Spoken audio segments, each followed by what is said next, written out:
And welcome to Local Edition on Time Warner Cable. I'm Steve Swat with the Sacramento edition. My guest this segment is Curt Hagman, who is a member of the State Assembly from Chino Hills. Thanks very much for being with us. Great to be back, Steve. Well, are you feeling a little, shall we say, unwanted these days? We're talking about the budget process, and if you look back last year, there was some negotiations between some Republicans and the Democrats. This year, the Republicans were cut out of the process. The Democrats in the Assembly and Senate, they negotiated with the governor. And yes, and really no input from Republican legislators whatsoever. And I think with the Democrat leadership taking the lawsuit against the controller as well, we're going to see more additional issues that even more than we had last year. If you remember last year, the second time around, they passed the budget. Mm-hmm. We're dealing with those consequences this year. We're $4 or $5 billion short than what we said we were going to have, and we're dealing with those additional cuts this year. The budget is not a bill; it's multiple bills. It's I think 32, 37 this year of different trailer bills, and so anything with a $1,000 appropriation now become a budget. And I think the voters wanted it to be done and wanted to have some consistency and some stability in the state. But I don't think they wanted this stuff to be happening behind closed doors and to have fake numbers and to not have any kind of oversight from anybody, really, what's going on, including their own membership who has to vote for. Much of these bills are done in the back room between the governor and the two representatives, and they come out, 600 pages a pop, and say, vote on these things.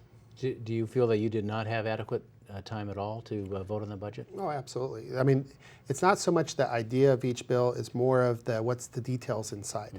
And we find out there's a lot of problems. We had to come back and correct a lot of issues last year, like school busing was cut out mistakenly, the way they did it, and different parts they do without really knowing what's in it. So it doesn't have the public vetting process that should be going through committees and such. The argument is made by Democrats that the Republican caucus is so wedded to its no tax pledge that you really don't bring that much to the table, and that you're not serious about negotiating in the first place, and so that's the reason they say that they cut you out of the process this year. Sure. If the budget bill strictly had to do with income and expenditures, we would agree with it. But there's so much of this other policy that's put in with the budget bill. Mm-hmm. And our philosophy is, well, yeah, we have a hard line on taxes right now because we're not competitive with other states.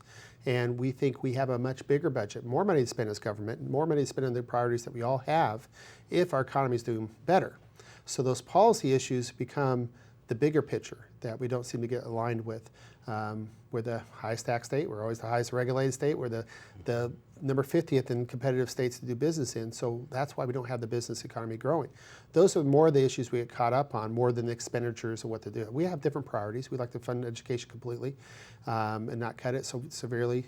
But those are what you spend with your dollars. But how you make it, it's not just a single thing, well, let's tax more. There's also let's grow the economy to get more income coming in as well. And as you know, this budget is balanced based on an infusion of many billions of dollars in new taxes after the November election. If those new dollars don't come in, we're going to see severe cuts to K through 12 and higher education, and the Democrats are going to want to blame you for that. No, absolutely, and they could set up the budget. We could fully fund education this year if they made different priorities without the tax increase. When people hear about the budget, we're having $16 billion in budget deficit. We actually increased more money this year than we had the previous year, but not the scale at 10% a year that the governor wants to grow it at.